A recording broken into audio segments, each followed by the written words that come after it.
सक्षम news India में आपका स्वागत है। आज हमारे साथ एक ऐसे टीचर और एक ऐसे गुरु मौजूद है जिन्होंने शिक्षा के साथ साथ बच्चों को शिक्षा देते देते और राजनीति में किस तरह से उन्होंने कदम रखा, इसके लिए खास बातचीत के लिए आज हमारे साथ नाला सुपारा शहर अध्यक्ष देवराज सिंह मौजूद है। तो देवराज जी, किस तरह से आप देखते हैं कि शिक्षा के क्षेत्र में आपने जिस तरह से एक टीचर के रूप में आप कार्य किया और कार्य करते आ रहे हैं, तो राजनीति में किस तरह से कदम रखा आपने, राजनीति में आना कैसे हुआ आपका? आपके चैनल को मैं सर्वप्रथम आपको नमस्कार करता हूं और इस चैनल के माध्यम से मैं शिक्षा के क्षेत्र में और मैं सर्वप्रथम एक शिक्षक के रूप में मैं कार्य कर रहा था और मैं एक एमए बीएड का छात्र रहा। एमए बीएड मैंने किया और इसके साथ साथ मैंने शिक्षा के क्षेत्र में बच्चों को ज्ञान देते हुए मेरे जीवन का जो पहलू है भूतपूर्व राष्ट्रपति डॉक्टर राधाकृष्णन के विचारों को और स्वामी विवेकानंद के शिक्षा के सिद्धांत को, महर्षि कर्वे के सिद्धांत को और महात्मा गांधी के जो शिक्षा में योगदान रहा, इनके विचारों से प्रेरित होकर के मैंने इनके शिक्षा में इनका क्या योगदान था, इनके महत्व को जानते हुए साथ साथ मैंने शिक्षा के क्षेत्र में बच्चों को ज्ञान देते हुए पारिवारिक जीवन में बच्चों को अच्छी शिक्षा देना और लोगों को ये सब, तो मेरे मन में हुआ कि जो खाली समय है बचा हुआ है, इसके साथ क्यों ना मैं समाज सेवा या और देश हित के लिए कुछ पार्टी के लिए हम अपना योगदान दे सके।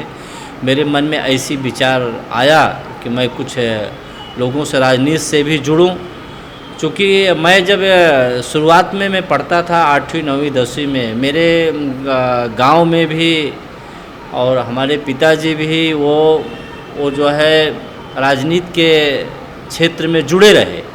वहाँ के कभी रैली मोर्चा होता था तो वो वहाँ जाते थे, तो हमारा परिवार भी वो राजनीतिक क्षेत्र से पहले से जुड़ा हुआ था और इसके द्वारा मेरा और विषय भी था, मैं आर्ट साइड का छात्र रहा, समाज सेवा के माध्यम से मैं जुड़ा रहा। मेरे मन में एक भावना थी कि जो बचा हुआ समय है मैं समाज सेवा और देश के लिए, राजनीति के लिए मैं थोड़ा समय दूँ। लेकिन सवाल ये भी उठता है, राजनीति में आने की वजह जिस तरह से आपने बताई, लेकिन पार्टी बीजेपी ही क्यों चुनी आपने?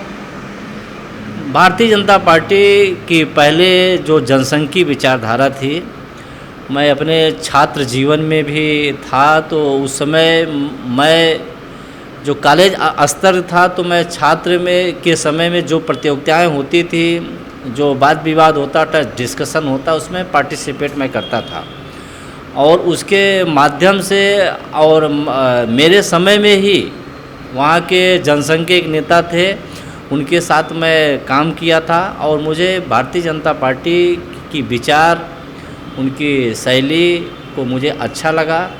और इसके बाद मैं जब महाराष्ट्र में आया और रोजी रोटी की तलाश में शिक्षा के क्षेत्र में, इसके साथ साथ जो खाली हुआ, तो मैं यहाँ के नेताओं से, यहाँ के लोगों से मेरा संपर्क हुआ और जो जानकारी हुआ तो मुझे भारतीय जनता पार्टी और यहाँ के लोगों से जो मुझे हुआ तो मुझे अच्छा लगा। मैं भारतीय जनता पार्टी को और स्वर्गीय पूर्व प्रधानमंत्री अटल बिहारी वाजपेयी के कार्यशैली को, विचारों को मैं जानते हुए मैंने भारतीय जनता पार्टी को चुना। तो आप जब अब यहाँ पर वसई विरार में आप बहुत वर्ष, अगर हम बहुत वर्षों से बात करें हर जगह, लेकिन देखा जाए जिस तरह से बीजेपी राज कर रही है, हर जगह बीजेपी की सरकार है, केंद्र में बीजेपी की सरकार है, लेकिन जब वसई विरार की बात आती है तो यहाँ बीजेपी क्यों अपनी जगह नहीं बना पा रही है? जनता के बीच में किस तरह से अगर आप जाते हैं तो उनके अंदर किस तरह से बीजेपी के लिए क्या कुछ देखने को मिलता है? बीजेपी के लिए किस तरह वो सोचते हैं, क्या बीजेपी उनके हित के लिए कार्य कर रही है? जब आप बीजेपी में शामिल हुए तो आपके लोग आपसे क्या कहते हैं कि आपने सही पार्टी चुनी है?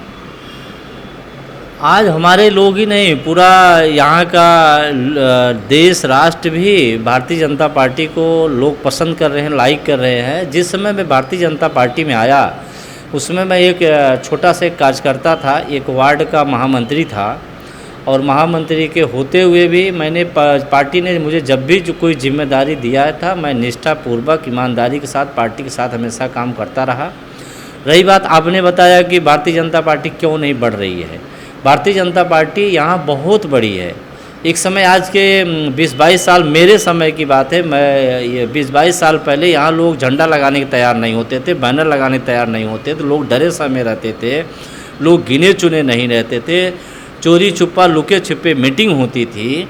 तो आज हमारी भारतीय जनता पार्टी वसई विरार में इतनी बड़ी हो गई, इतना स्ट्रांग हो गई, इतना मजबूत हो गई है कि हमने यहाँ से 4 नगर सेवक हम बहुत पहले भी जीत चुके हैं। इसके बाद भी हम और नाला सोपारा वसई विरार में भारतीय जनता पार्टी ग्रोथ इतना बढ़ा है कि हमने लोकसभा चुनाव यहाँ लीड दिया, हमने विधानसभा में माननीय श्री राजन नाईक जी, अजय जी, आदरणीय राजन नाईक जी के जो विधानसभा चुनाव लड़े, हमने 60,000 वोट प्राप्त किया।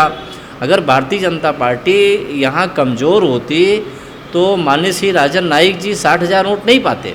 60,000 वोट राजन नाईक जी को मिला और माननीय चिंतामन बनगा जी भी यहाँ से कई बार सांसद हुए।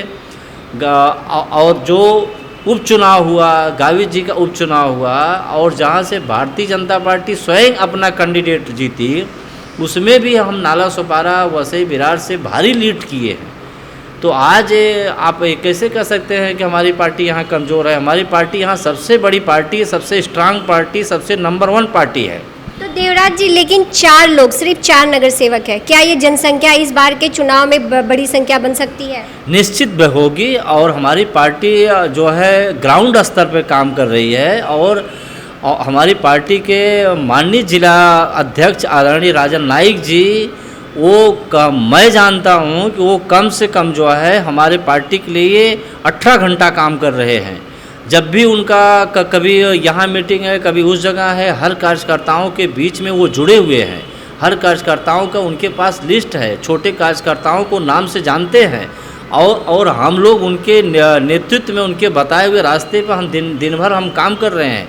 अनेक जगह हमारी मीटिंग चल रही है। समर्थ बूथ अबूथ अभियान का जो हमारा एक पूरे महाराष्ट्र राज्य में चल रहा है, पूरे देश में चल रहा है, भारतीय जनता पार्टी वसई विरार जिला की तरफ से उनके नेतृत्व मार्गदर्शन में हमारे जिला पदाधिकारी, हमारे मंडल पदाधिकारी, हमारे वार्ड पदाधिकारी, हमारे शक्ति केंद्र प्रमुख, हमारे बूथ प्रमुख, हम लोग अपने काम पे जी जान से जुटे हुए हैं। और आने वाला इस समय में महानगर पालिका में हम निश्चित रूप से आपको विश्वास दिलाते हैं कि हमारी पार्टी मजबूती से लड़ेगी। और मजबूती से लड़ते हुए हम बहुत ज़्यादा से ज़्यादा सीट को हम यहाँ निकालेंगे, ऐसा मेरा विश्वास है, व्यक्तिगत मेरा। क्या पूरे सीटों पे यहाँ पर कैंडिडेट रेडी हैं लड़ाई चुनाव? नहीं, ये तो जिला का सब्जेक्ट है, जिला का विषय है। हम एक छोटे से कार्यकर्ता है, मंडल अध्यक्ष है, और जिला और प्रदेश और हमारी जो कमेटी होती है वो फाइनल करती, डिसाइड करती है।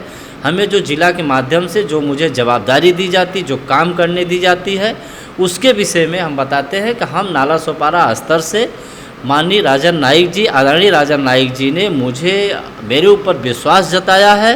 मैं उनके विश्वास को खरा उतरने के लिए दिन रात मेहनत कर रहा हूं। और बाकी चुनाव हम पूरे सीट लड़ेंगे कि हम कितने सीट लड़ेंगे, यह हमारा जिला, हमारा प्रदेश, हमारी जो कोर कमेटी होती है उसका डिसीजन होता है।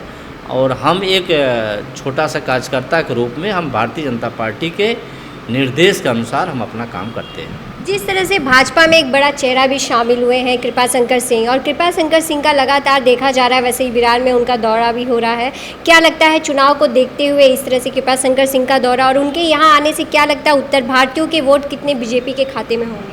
निश्चित जो भारतीय जनता पार्टी मजबूत हुई है और उत्तर भारतीय चेहरा के रूप में माननीय कृपाशंकर जी का शामिल होना हमारी एक ताकत मजबूत होती है। इसी तरह से उत्तर भारतीय बाहुल्य होने के नाते भी यहाँ पार्टी के जो निर्देश होता है, संगठन जिसको जहाँ भेजती है, और हमारी पार्टी एक संगठनात्मक पार्टी है, ना हमारी पार्टी व्यक्तिगत पार्टी है, न परिवारवाद पार्टी है, न वंशानुगत पार्टी है।